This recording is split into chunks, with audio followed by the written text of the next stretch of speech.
সততা, পরিশ্রম ও ইচ্ছাশক্তি থাকলে যে সফল হওয়া যায় তা প্রমাণ করে দেখালেন ইটালির ভেনিসের রেস্তোরাঁ ব্যবসায়ী জাহাঙ্গীর আলম।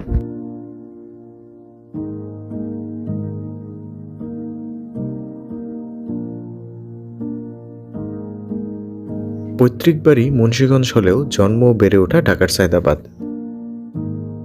দীর্ঘদিন অন্যের প্রতিষ্ঠানে কাজ করে পরবর্তীতে সিদ্ধান্ত নেন তিনি নিজেই কিছু একটা করবেন এবং তার প্রতিষ্ঠানে অন্যর কাজের সুযোগ করে দিবেন।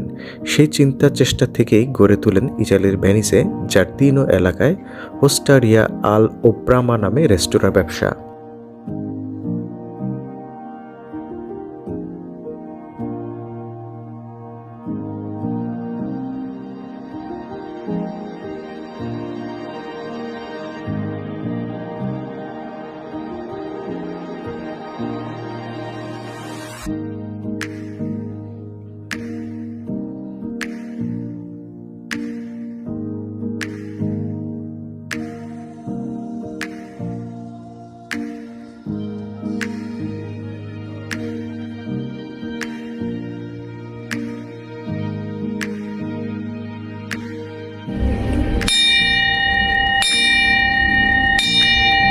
চলুন জাহাঙ্গীর আলমের কাছ থেকেই শুনি তার সফলতার গল্প। আমার রেস্টুরেন্ট নাম হলো ওস্তারিয়া লোবরা, যার অর্থ ছায়া।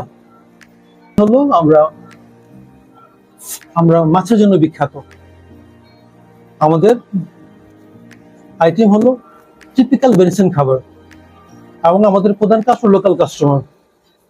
আমাদের 60% লোকাল কাস্টমার আর 40% এখানে আমরা হলো আমাদের অবস্থানটা হলো যে আন্তর্জাতিক আর্ট এক্সিবিশন হয় এখানে বিএনএলে।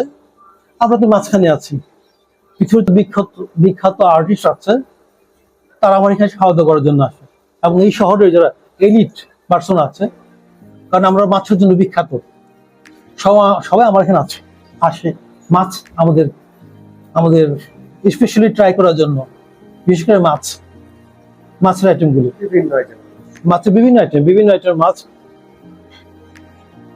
Signore, io sono Marco, lavoro in ristorante da Alan da molti anni e Alan come titolare è una persona meravigliosa. Beh, qui si sta benissimo, è un posto meraviglioso. Grazie a voi. আমার নাম মেহেদি হাসান রিপন। আমার দেশের বাড়ি Bangladesh, home district চাঁদপুরে। আমি এখানে 23 বছর ধরে আসছি এবং এই লোকালে জাহাঙ্গীর ভাইয়ের সাথে প্রায় 9 বছর ধরে কাজ করতেছি। এরকম বহুত লোকালে আছে, বাংলাদেশ বা ইতালিয়ান বা চাইনিজ, অনেক বাঙালি আছে, প্রবাসী আছে, লাখ লাখ সবাই কাজ করে বাংলাদেশে রেমিটেন্স পাঠায় এবং ফ্যামিলি চালায়। কঠোর পরিশ্রম ও সততার সাথে জাহাঙ্গীর আলমের মতো প্রবাসে থাকা বাংলাদেশিরা এগিয়ে যাবে, এটাই প্রত্যাশা। আপনার সফলতার গল্প তুলে ধরতে চায় কাগজের খবর। চাইলে আপনিও যোগাযোগ করতে পারেন স্ক্রলে দেওয়া হোয়াটসঅ্যাপ নম্বরে। মনিরুজ্জামান মনির, কাগজের খবর।